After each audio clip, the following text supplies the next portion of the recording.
नमस्कार, मी सागर अलगुंटे आपणा सर्वांचं मॅक्स महाराष्ट्रामध्ये स्वागत करतो।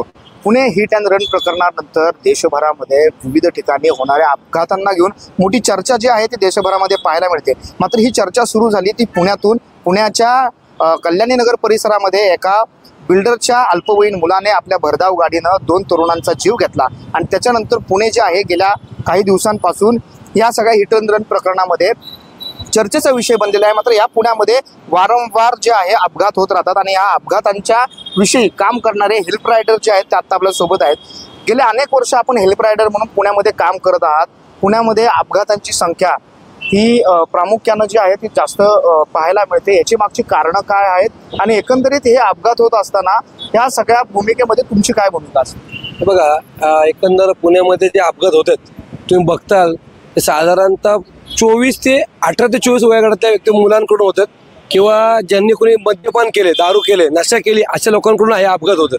हे आतापर्यंत बघण्यात आले आणि ॲज अ हेल्प रायडर म्हणून मी आतापर्यंत बरेचसे पेशंटला हॉस्पिटलमध्ये नेणे, त्यांना रक्त देणे, परत कोरोनाच्या काळामध्ये प्रचंड प्रमाणात आमच्या लोकांनी हेल्प रायडर लोकांनी काम केलं। हे अपघाताचं मुख्य कारण आहे मुलांच्या हातात ज्या गाड्या आहेत त्यांचा असणारा स्पीड आणि तो त्यांचा गतिरोध नसतो। या स्पीडमुळे सगळ्यात जास्त अपघात होतात पुण्यामध्ये आणि शक्यतो करून अपघात करणारे हे बहुतेक करून 70% तरी कॉलेजचे विद्यार्थी असं माझं मत आहे प्रामाणिकपणे। आता तुम्ही हे सगळं काम करत असताना अपघातग्रस्त जे कोणी नागरिक असतील किंवा ते अपघातग्रस्त असतील त्यांना मदत करत असताना सगळ्यात प्रामुख्याने कोणत्या अडचणींना तुम्हाला सामोरं जावं लागतं? खरं तर पुणे शहराची वाट इतकी लागली आहे, पुणे शहरांचे रस्त्याच्या कॅपॅसिटीपेक्षा गाड्यांची संख्या जास्त झाली। पहिलं तुम्ही मुंबईत बघत असाल तर ॲम्ब्युलन्स तासन तास अडकलेली असायची आणि त्यांना पर्यायच नसायचा, तसं पुण्यात झालेलं आहे। पुण्यात एखादी ॲम्ब्युलन्स जर अडकली तर त्याला मार्ग करण्यासाठी फार अडचणी येतात। आता आम्ही मदत करताना आम्ही सगळे टू व्हीलरवर आपापल्या कामात असतो, पण जिथं कुठं अपघात होईल किंवा ॲम्ब्युलन्स अडकलेली दिसत तर आमचा हेल्प रायडर तिथं मदतीला जातो आणि त्यांना हॉस्पिटलपर्यंत पोहोचण्यासाठी मदत करतो। असे आम्ही अनेक जवळजवळ 150 ते 200 जणांचे आतापर्यंत आम्ही हॉस्पिटलमध्ये पोहोचून त्यांचा जीव वाचवण्यामध्ये आम्हाला यश आलेलं आहे। पण हे सर्व करत असताना आपण म्हणतो स्मार्ट पुणे, सगळं करोडो रुपये खर्च आले स्मार्ट पुणे करता। पण स्मार्ट पुणे करताना की समजा आपला सद्गुरू जंगली महाराज चौक आहे, झाशी राणी चौक, आणि पुढचा डेक्कन चौक आहे, तर आपण इतकं स्मार्ट करू शकत नाही का बाबा झाशी राणी चौकात जर एखादी ॲम्ब्युलन्स आली तर ती पुढच्या सिग्नलला पोलिसाला कळली पाहिजे की मागणं ॲम्ब्युलन्स येते, त्याने रस्ता मोकळा केला पाहिजे। काय होतं, जो ॲम्ब्युलन्समध्ये असतो त्याला 1-1 मिनिटं महत्त्वाचा असतो त्याचा जीव वाचवण्यासाठी, पण एवढं असून पण आपण ते का करत नाही? एवढी टेक्नॉलॉजी आहे, मोबाईल आहेत सगळेच, आपण अलाराम सेट करू शकत नाही का बाबा अलाराम वाजल्यानंतर हिचा अलाराम वाजल्यानंतर पुढच्या चौकात हे केलं पाहिजे? असे आपण टेक्नॉलॉजी स्मार्ट पुण्यात आणू शकत नाही का जे अख्ख्या भारतात आणि पुण्यात जे होतं अख्ख्या भारतात जर पुण्याने चालू केलं तर ते अख्ख्या भारतात होईल। आम्ही पण अनेक वेळा महानगरपालिका ट्रॅफिक डिसिप्लिनना अनेक सूचना दिल्यात, आता मोठ्या डंपर हे बंद करा। आत्ताशी त्या 1 वर्षानंतर जवळजवळ शेकडो नागरिक मेल्यानंतर ते डंपर आता दिवसा बंद केले, फक्त कागदावर बंद केलेत, अजूनही डंपर चालू आहे। आज सकाळी तिथे एका डंपरवाल्याने एका कारचा ॲक्सिडेंट आहे। असे रोज अनेक डंपरचे ॲक्सिडेंट पुण्यात होतात। राहिला विषय रात्रीचा ड्रिंक अँड ड्राईव्ह मध्ये आता इतके पब बार, म्हणजे तुम्हाला असं वाटतं की रात्री तुम्ही गोव्याला का बँकॉकला असं आले का कोरेगाव पार्क मुंडवा साईडला गेले तर अशी परिस्थिती आहे। सगळ्या म्हणजे पश्चिमात्य संस्कृती जी आहे ना, जे आपण यूट्यूबला किंवा आपण बघत होतो ते आता आपल्याला कोरेगाव पार्क मुंडवा, आता तर कोथरूड परिसरात पण पुणे हे सांस्कृतिक शहर राहिलेलं नाहीये। आता हे यांनी सगळ्यांनी वाट लावून टाकली आहे पुण्याची। आता तुम्हाला सांगतो, मी आता परवा त्या सगळ्या विषयात मध्ये जेव्हा बघत होतो, लय दुर्दैवी घटना आहे। 2 युवकांचे त्यांनी त्यांचं शिक्षण पुण्यात केलं, त्यांना नोकरी पुण्यात लागले आणि त्यानंतर त्यांचा अपघातात जीव गेलेला आहे। इतकी दुर्दैवी घटना, त्यांच्या आई वडिलांनी ते काय म्हणून त्यांना शिकवलं। आणि हा जो मुलगा आहे, आता ती मला एक सांगा, 3 महिने जर गाडी बिगर नंबर प्लेटची गाडी जर पुण्याच्या रस्त्यावर फिरत असेल, मग हे जे आम्हाला हेल्मेटचे जे दंड आलेत करोडो रुपये, ते फक्त हेल्मेटवर लक्ष देतात का? असे मोठ्या करोडपतीकडे लक्ष नंबर प्लेटची पुणे शहरात कुठेही ट्रॅक होऊ शकत नाही। तुमचे कर्मचारी बसलेत 20-20 CCTV लावून, त्यांना ही गाडी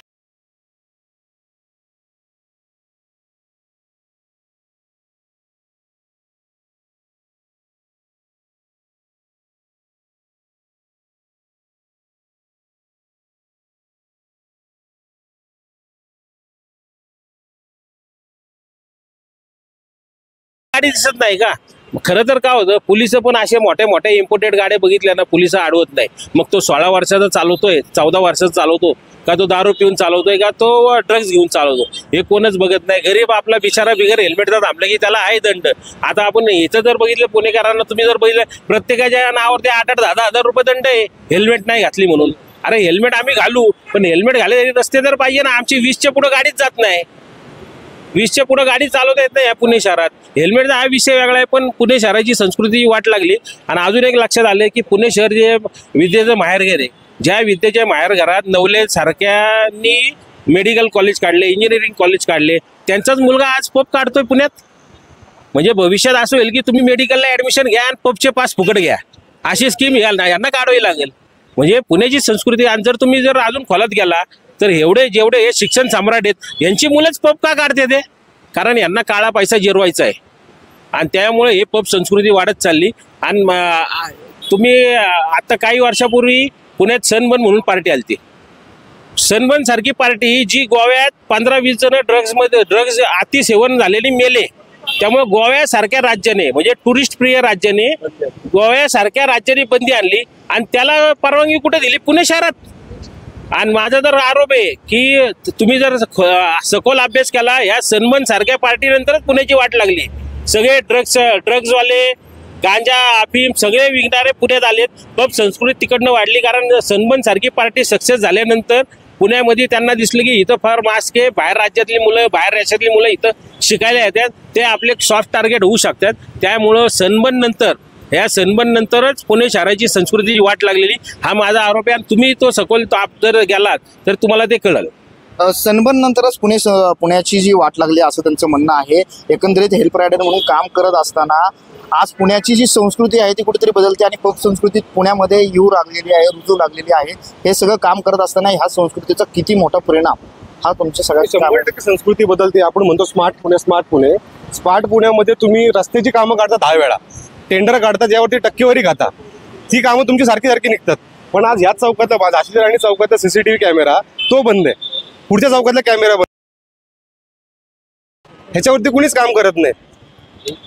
हे प्रशासनच काम आहे ना, ह्याच्यावरती काम करत नाही. ह्याच्यामुळे किती ऍक्सिडेंट होतं. ते 8 दिवसापूर्वी ते ऍक्सिडेंट झाला होता, एक जण उडून गेला. त्याला बालगंधर्व चौकीमध्ये गेलो, पोलिसांना भेटलो, त्यांना म्हटलं या गाडीचा नंबर काढायचा, यांना कोणीतरी उडवलंय म्हणून. साहेब म्हणतात ते CCTV बंद आहे. म्हटलं साहेब तुम्ही आम्हाला अर्ज द्या, आम्ही करतो त्याच्यावरती काम, आम्ही आणतो. नाही, महानगरपालिका मदतच करत नाही. स्मार्ट सिटी म्हणतो आपण, तुम्ही एखादा ऍप तयार करा ना. हेल्पलाईन, आपण ॲम्ब्युलन्सला फोन लावायचा म्हटलं 10 वेळा फोन लावल्यानंतर काहीतरी 1 वेळा फोन लावतो. पोलिसांना लावायचं म्हटलं तर 10 वेळा लावल्यानंतर 1 लावतो. तुम्ही एखादा असा ऍप तयार करा की जेणेकरून त्या ऍपवरती जाऊन प्रत्येकाला हवी ती मदत मिळेल. एकंदरीत हेल्प रायडर म्हणून तुम्ही सगळं काम करत असताना प्रामुख्याने जी भूमिका समोरून बजावली गेली पाहिजे ती आहे पोलिसांची आणि ॲम्ब्युलन्सची. मात्र हे सगळं चालू असताना पोलिसांच्या भूमिकेवर मोठ्या प्रमाणामध्ये आज टीका होऊ लागलेली आहे. तुम्ही ज्यावेळेस काम करता त्यावेळेस पोलिसांची नेमकी भूमिका काय असते आणि काय अनुभव येतो? त्यामागचं कारण बरोबर आहे, पोलिसांवर टीका व्हायचं कारण आहे. पुणे विद्येचं माहेरघर आहे. आज पुण्यामध्ये ड्रग्ज सापडते. मला एक सांगा, एखादी गाडी चोरीला गेली ना तर पोलीस परराज्यात जाऊन तो चोर शोधून आणतात, पुण्यातले पोलीस. आणि पुण्यामध्ये परराज्यातून ड्रग्ज येते ते पोलिसांना माहित नाही, पोलिसांना सापडत नाही, पोलिसांना गुन्हेगार सापडत नाही. आज तुम्ही बघताना इतक्या प्रचंड प्रमाणात ड्रग्ज आले पुण्यामध्ये येते आणि आजकाल कॉलेजच्या विद्यार्थ्यांना ड्रग्ज मिळत आहे, एवढे सहज इझिली मिळते. तुम्हाला काय असं वाटतं पोलिसांना या गोष्टी माहीत नाहीत का? सगळं माहीत असतं, पाकिट येतं, सगळे विषय मिटून जातात, आपल्याला सगळ्यांना माहिती आहे. आज एवढं मला सांगा, आज महापालिकेने कारवाई केली कोरेगाव पार्कमध्ये, ह्यापूर्वी पोलिसांना अर्ज नाहीत का? किती अर्ज आहेत पोलिसांना, आहेत महापालिकेला अर्ज आहेत, यांनी कारवाई नाही काय केल्या? कुठला पोलीस काय करतोय? आज एक बघा, एवढे आमदार आहेत, एक आमदारांनी आंदोलन केलं, रवींद्र धंगेकरांनी, अख्ख्या पोलिसांना जाग आली, आज अख्ख्या महापालिकेला जाग आली. काय इतक्या बाकीच्या लोकांना माहित नव्हतं का सगळ्या गोष्टी? सगळ्यांना सगळं माहिती असतात, पण ते कुठं झाकायचं. एक लक्षात ठेवा, पैसा सर्वात मोठी वाईटची गोष्ट आहे. ही आली ना सगळं लोक झाकलं. आज या लोकांच्या चोऱ्या जेवढ्या पब आहेत, अनधिकृत पब, आज महापालिका म्हणते हा पब अनधिकृत आहे, तो पब आज कारवाई करते. तुम्हाला गेले 2022 पासून तुमच्याकडे अर्ज आहेत, माझ्याकडे पुरावे आहेत, तुम्हाला अर्ज कुणी केले त्याचे. का बरं महापालिकेने आज पण कारवाई नाही केली? का बरं पोलिसांनी कारवाई नाही केली? आज तुमचे पोलीस त्या पबच्या बाहेर जाऊन काय करतात, पबमध्ये जाऊन काय करतात, याची पण माहिती आहे आमच्याकडे. आणि आम्हाला काय सांगायचं, कारवाई ही दोषींवर झाली पाहिजे. आज ज्या मुलाने त्या 2 लोकांचा जीव घेतला, 2 मुलांचा, मला सांगा त्यांच्या बॉडी पण त्यांच्या आई वडिलांना हातात मिळाली नाही, या मुलाला जामीन मिळाला. आणि बघा, हा जो आहे ना मुलगा, माज असावा पैशाचा, त्याला पैशाचा महाज आहे. तो महाज आहे ना, तुमच्या आई वडिलांकडे काढा, आई वडिलांना दाखवा, बाहेरच्या गोरगरीब जनतेवर नका दाखवू. त्यांनी असे लोक मिळतील, त्यांची कुणाला परवा नाहीये.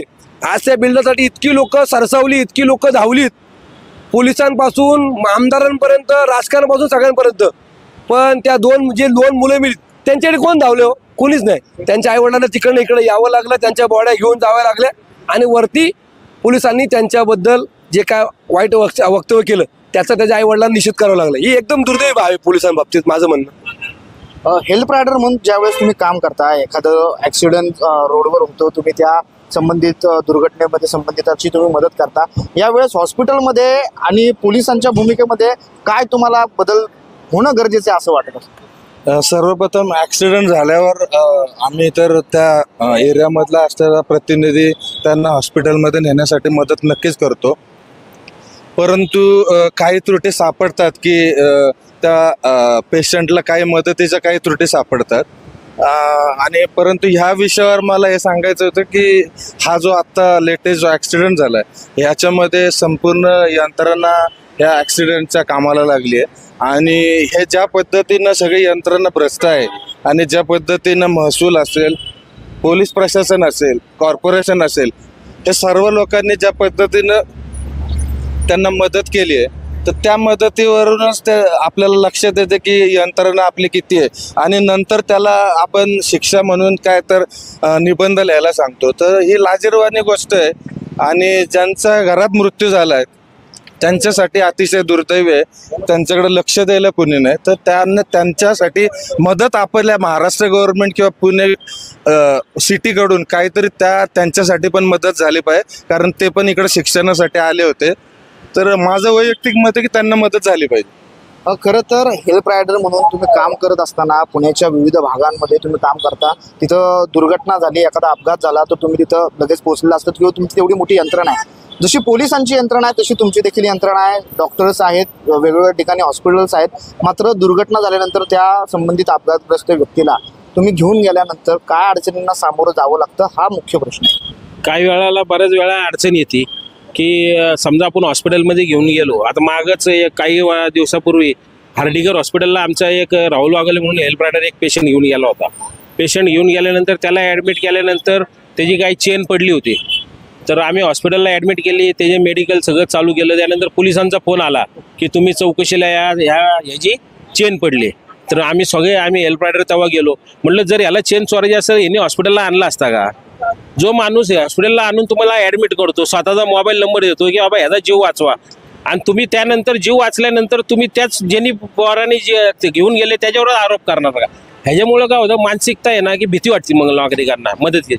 त्यामुळे मदतीची भीती वाटते. आणि त्यामुळं म्हणजे माझं पोलिसांना विनंती आहे की अशा अपघाताच्या वेळेस त्यांनी सहकार्य केलं पाहिजे. जो माणूस हॉस्पिटलपर्यंत नेतोय, आता शासनाने बऱ्याच स्कीम आणले की तुम्हाला बक्षीस देतोय, ते बक्षीस आम्हाला नको, कारण आपण कोणाला जीव विकत घेऊन देऊ शकत नाही. पण देवाने दिलेला जीव आपण वाचू शकतो. याच एका धोरणावरती ही चळवळ आमची हेल्प रायडर उभी आहे. आणि त्यासाठी आमचे शेकडो म्हणजे जवळजवळ आता हजारोमध्ये हेल्प रायडर आम्ही मदत करतो. आणि आम्ही म्हणजे एखादा जीव वाचवला तर आम्हाला त्याचं पुण्य मिळेल हेच आमचं ध्येय, बाकी आमचं काहीच उद्देश नाही आहे. हेल्प रायडर म्हणून तुम्ही काम करताय, गेले अनेक वर्ष काम करताय. मात्र आता जी घटना पुण्यामध्ये घडली, या घटनेनंतर पोलिसांवर मोठ्या प्रमाणामध्ये टीका होऊ लागलेली आहे. पाकिट संस्कृती पुण्यामध्ये रुजू होती, अशा पद्धतीची देखील टीका होऊ लागलेली आहे. तुमच्या अनुभवात खरंच असं होतं का? पाकिट संस्कृती चालू आहे? 100% पाकिट संस्कृती चालू आहे. तुम्ही 10 नंतर अभ्यासिका बंद करता, तुम्ही 10 नंतर बाकीचे लहान मोठे आपले गरीब उद्योग आहेत, वडापाववाले म्हणा, हे म्हणा, तुम्ही ह्यांना सर्रास बंद करता. 5-4 लोक रस्त्यावरती थांबले की तुम्ही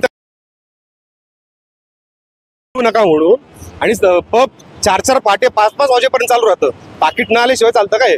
पाकिट येतंय म्हणून चालू आहे ना. 100% चालू आहे. या सगळ्या गोष्टींना कारणीभूत प्रशासन, पोलीस व्यवस्था हेच कारणीभूत आहेत. आज पोलिसांनी ठरवलं की बाबा पूर्णपणे 10 वाजता लिगली परमिशन आहे, 10 वाजता पूर्ण पब बंद झाले पाहिजेत. नाही होणार का? तुम्ही गणपती स्पीकर 10 वाजता बंद करताना काही करून 100 पोलिस आणून मग पब का नाही बंद करू शकत तुम्ही? तुम्ही धार्मिक संस्कृती ज्या चालू आहे त्याच्यावरती तुम्ही हे करता, पब संस्कृतीला तुम्ही चालना देता. पाकिट मिळाल्याशिवाय करतात काय?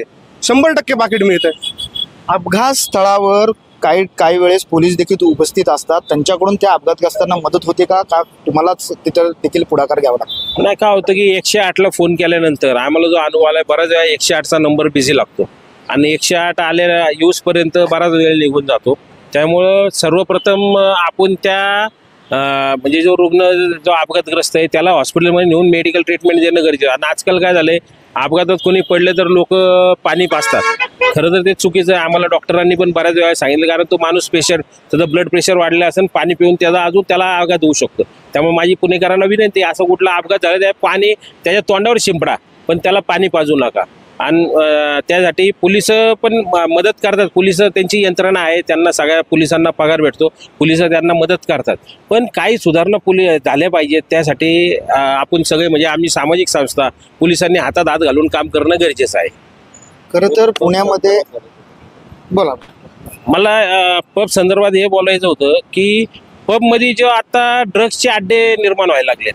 तुम्ही कुठल्याही पबला जावा, इतका तिथं अंधार असतो, त्यानंतर तिथं स्मगलिंग चालते. आता ड्रग्समधले बरेच प्रकार आहेत. आता त्यांचे ते कोडवर असतात, एमडी काय नवीन आलेले आहेत. पण हे त्या मुलांना उपलब्ध होतात आणि त्याच्यानंतर महाविद्यालयांच्या मुलींसाठी त्यांना मोफत त्यांना एंट्री पास दिली जाते. त्यांना दारू शॉट फ्री काय नवीन शब्द त्यांनी काढलेत. असे करून ते मुली आकर्षित करतात. खरं तर ह्या सगळ्या मोफत स्कीम म्हणजे तुम्ही व्यसनाच्या आहारी जाण्यासाठी त्यांना तुम्ही देणंच चुकीचं आहे. माझी जिल्हाधिकाऱ्यांना विनंती आहे की पुणे शहरात जे हे मोफत मुलींना एंट्री देतात, मुलींना आकर्षित करतात की तुम्ही या मोफत दारू प्या, अशा सगळ्या पुणे शहरातल्या सगळ्या पार्ट्या बंद झाल्या पाहिजे. या FC रोडला तुम्ही बघताल दर बुधवारी लेडीज नाईट असते. असे पब आहेत 2-3, त्याच्या अर्ज केलेत. आता इथं काही एक पब आहे तो आमदारच्या नातेवाईकाचा आहे, त्याच्यावर महापालिकेला अर्ज केला, त्याच्यावर कारवाई नाही. पुढे FC सोशल म्हणून आहे, त्याच्यावरती कारवाई नाही. आणि या पबला कुठल्याही पबला पार्किंग नाही. तुम्ही असं हॉस्पिटलमध्ये जावं, कुठल्या बाहेर पार्क करा, तुमच्या गाडीवर कारवाई होते, पण त्या पबच्या बाहेरच्या गाड्यांवर कारवाई होत नाही. त्यांना पार्किंग नाही.